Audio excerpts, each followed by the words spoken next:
So we are here today to talk about modern web apps with React.js. I'm sure most of you must be knowing React a lot, so we won't be talking a lot of basics. But initially, to give an introduction as to how React came here, um, that's not how React came here. We came from Seventh Floor, Iceland, but how React came here was initially for front end. We used HTML, CSS because initially it was all static content. And then afterwards, since we required dynamic content, PHP came into the play. And along with that, JavaScript, jQuery, and all of these libraries were very popular back then. And then Angular, React.js, Vue, and all these other things came into play. However, React is very popular among all of these for a few reasons. So just to have a raise of hands, anyone here who haven't heard of React.js or like doesn't know anything about it? So everyone knows, cool. So I don't have to explain much about the basics, but I'll just say a few words about the virtual DOM. So why React is still very popular is because unlike other libraries or whatever front-end technologies that we have today, React uses this concept called a virtual DOM to do updates to the browser DOM. So why this is easier and why this is more effective is because this is exactly a copy of the real DOM, and this is updated based on the changes we make, which is faster than updating the real DOM. And then the changes we do to the virtual DOM is updated to the real DOM as a batch update. So that's more like that's faster and that's very performant. So that's why this is very popular among a lot of applications we do today. So in order to hand over to Ishan, so what he's going to explain today are the new features of React 16. So I should say that these are really new features. So they're not still ready for enterprise grade applications, but we believe that this will be the future. So that's why we thought that this is important to be spoken of today. Ishan, over to you. Thank you, Viduni. So hi guys, I'm Ishan. We'll just dig in now. So first of all, thanks to these two people, Ishan and Suishan, for preparing the slides for me. Okay, so React 16. Well, looking at this list, most of you might already have seen these things, and you guys have heard of these things. You guys know, yes. Anyway, some more like small important facts. We'll just like go through them. Hooks, React hooks. Well, they are a real nice feature, getting the usages of lifecycle events and all into functional components. Well, actually, on React hooks, we can go on a day talking about these things. I'm not going to talk about this today. Well, Hasit Shan from CX already did the session, so I think people are somewhat aware of it as of now. So I'm just going to start with React Memo here. So you guys know React Pure Components, but React Memo is like pure components, but for functional components. We can use this whenever the outcome, the component is rendering the same output for the same set of props. Basically, again, the paradigm of functional programming. So it does these prop comparisons, shallow comparisons, and it keeps rendering if the output is not changed. So basically, this is a performance optimization for functional components, and that's more like it.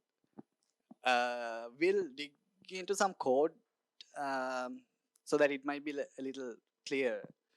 So we created some small apps to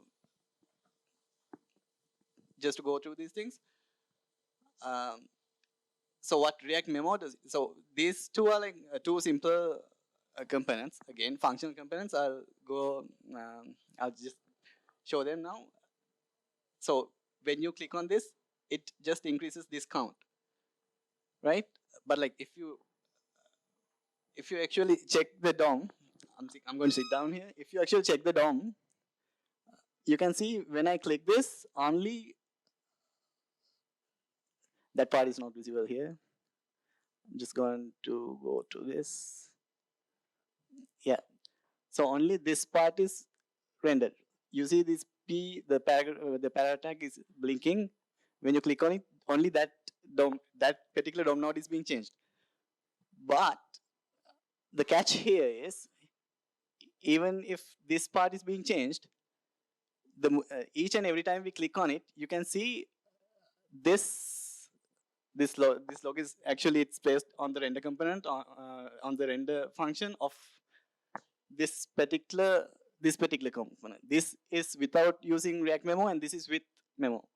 So even though the DOM changes only the particular element, considering the virtual diffs, still the function which renders this particular component, it runs.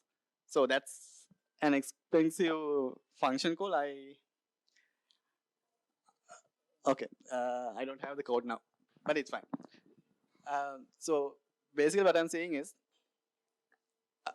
if we use React memo and all, we can avoid unnecessary re-renders at all. Okay, so back to the slides, and then there's React lazy and suspense. Lazy and suspense, these features we have been using in our apps, in most of the single page applications, I think. It's not enterprise ready, yes, but people have been using it with different routers, not the React router itself, maybe. So that what it basically. So the thing with single page applications is it on its initial load, it has to load the whole application, the whole let's say the code related to the application at once.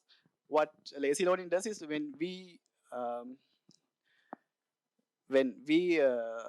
load the particular application, when the particular component gets mounted, that code section, that code chunk gets loaded through a network call through the app. And suspense, what it does is like while the requested component is being loaded, it shows a placeholder like thing. I can demonstrate it here in the app itself. So I'll just do a fresh refresh. Okay, so you can see like the moment I click this one, you can see a loader here. It might not be visible that much. Yeah, that's there. So if I go to the network tab and check, I'll just clear all this. So if I go back and come again, it won't be there. No network request because it's already loaded. But if I go back and get another app, another route, so that loads this particular chunk again. So that's what basically lazy loading does.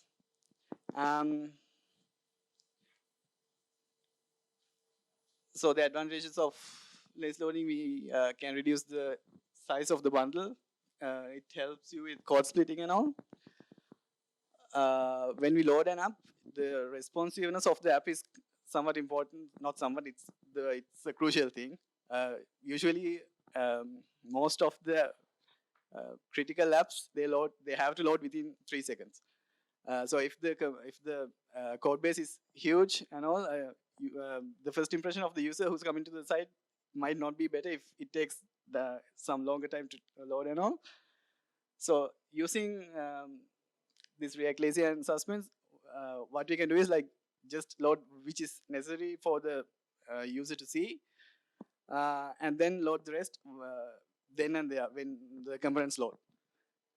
And yeah, and a little note on the context API.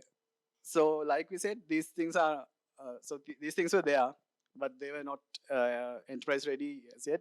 Even we tried to like implement this in our applications, but they are unnecessary renders and all, so we have to ditch it and then go back to prop drilling, like we did in the earlier days. Yet React is promising that this context API is going to be solid and production ready. So this would be a future. What context API does is like something similar to Redux. We can maintain something like a global store and access those variables from components, from child components directly without passing the props. Yeah. So the context provider will, okay, I just say like this. So there will be a context provider on the top, and there will be a consumer, which is a child element, and this child element can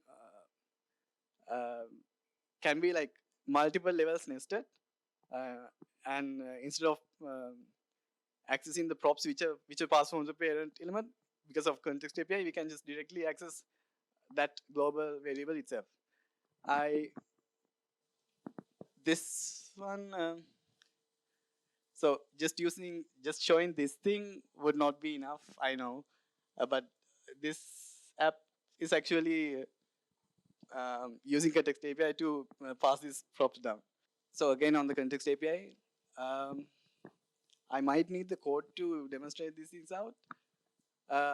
After these slides, we'll get back to this again. So to continue with the rest of the React system features, I invite Indumini here. Hi, I'm Indumini. I'm going to explain about error boundaries, static get derived state from error, and React portals. In the past, JavaScript errors in the components used to crash the React state. But now, in the past, they haven't have any way to recover from it, and because of that situation, React app has crashed. But now they have introduced a concept called error boundaries. Error boundaries is a React component that catch JavaScript errors anywhere in the child component tree, and it logs errors and display fallback UI instead of the error message.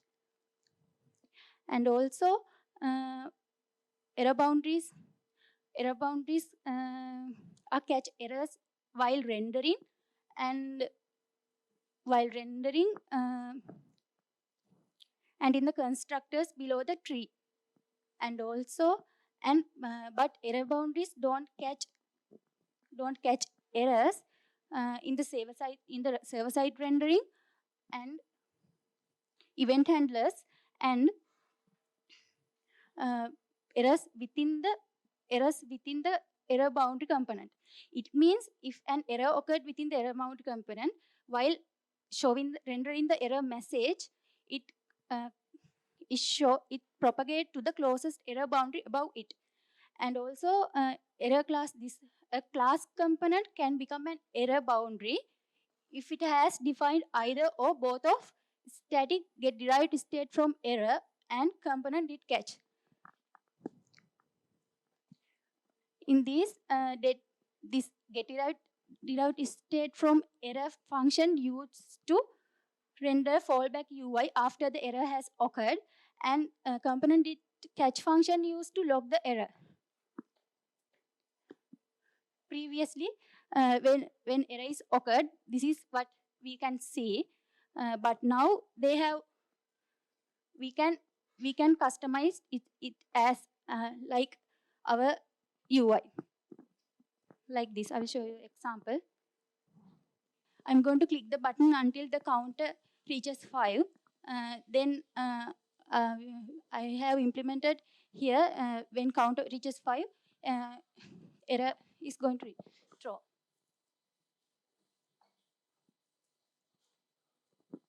This is the fallback UI. Since we are in the development mode, they are showing this UI. If we are in the development mode, they show that previous error message, we can close that and come to this UI, fallback UI. Since we are in production mode, we can directly show this message. And now I'm going to talk about portals. Usually components are mounted into the DOM as a child of the nearest parent node, but now they have introduced portals. In the portals are a smart way of render children into a DOM node that exists outside the DOM hierarchy of the parent component. That means we can append a child component. We can append a child component to the next parent component, and we can use these portals in models, tooltips, floating menus as carousels, and widgets. In here, show model button renders through a React DOM create portal feature. Now we can't show the code base. Here, when I click on this show model, it renders this model into the DOM. Sorry guys, we couldn't show you guys the source codes and all. I'll just try to run you through that. So basically, this app was created using the React app templates. So we were not going to show you this, so it's like we are all naked here. So basically, the demo apps, I'll start with the memoirs. So since you guys have already had a look at our app, basically the app also we have used a function component instead of a class component, and these are some hooks that we've used to demonstrate these capabilities that we can use in React. So price is a use ref. One thing about using price is like using use ref is it's like a state. It's like use state. It's like a state, but instead of re-rendering the state on every change, it keeps the value inside it, value within it. But when the ref changes, it doesn't trigger a re-render. How it does is it's actually this use ref is again it's an object reference, and we have to refer to the value of price using its current property. So price.current will give you the property. And same goes with last updated. We have created another ref for that, and we have use state. So use state returns an array like this. The first argument of the array would be the actual value, and the second argument will be a setter. And here I have used another hook, use callback. What it does is, I'll get to you while I run through the code. So this here we have a frequently updating component and the add to cart button. And in the frequently updating component, like we saw last time, okay.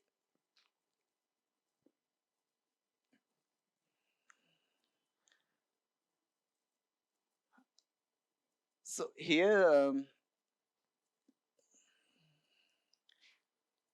so this component has this expensive component which does some expensive function calls and all within the function, and this memo is expensive component is the memo is done using react memo.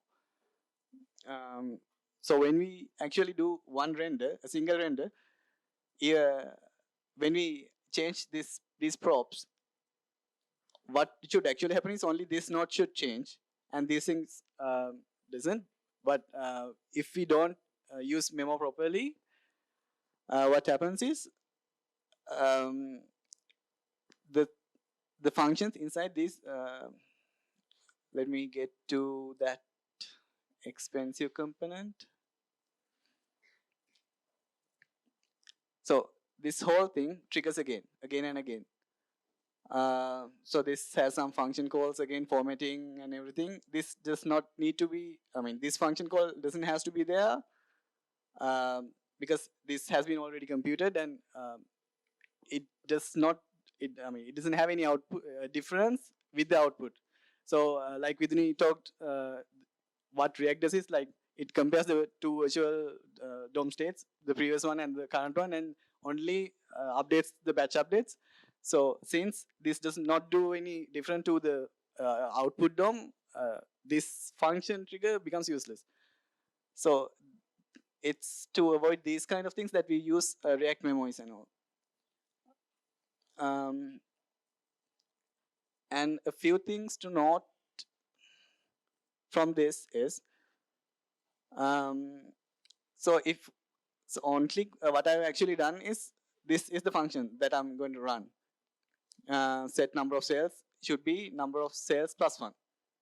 But here, if I assign this particular function here on this on click, what happens is like on every render of this function, this on click becomes a new function. So the reference changes, and it doesn't. It thinks that the prop changed for this particular function. So that's bad, because like that's also going to be an unnecessary render. So to prevent that, we have this use call hook, and we are updating this use call only when the number of cells change. And this is again memoizing this function reference. Yeah, and another thing I missed during the memo presentation is, so on this memo is expensive thing. So I'll go to the code. So what memo is just is, it just do this react.memo, and it returns the memoized component. Okay, I might have missed something. So to compare, let's say, so in this component, we are changing the price, and based on that thing, the component re-renders. So for every change, if we have to, so if we use something like React PO component and all, this price and last updated, they since we are using shallow comparison, both of these has to be compared. So when using React memo, we can actually pass a callback function here, like comma, and within an array, if we do the comparison function, we can actually say that we only have to check the diff of the price value, price prop, instead of like letting it compare the last updated value. I really want to show you guys the code. So you guys can always go to. So what we usually do is, whenever there's an issue, like whenever we know we need to something, we refer to one of these docs, React JS, their official doc or something. We go there, we go through that, take a look at their new features, latest features, how they use it, how they implement it. There may be ups and downs, pros and cons. We read them, and then that's how we also get to know new things. So things that I missed, and things that you think that you need more clarification, you guys can always refer to these docs from React.js. They are there.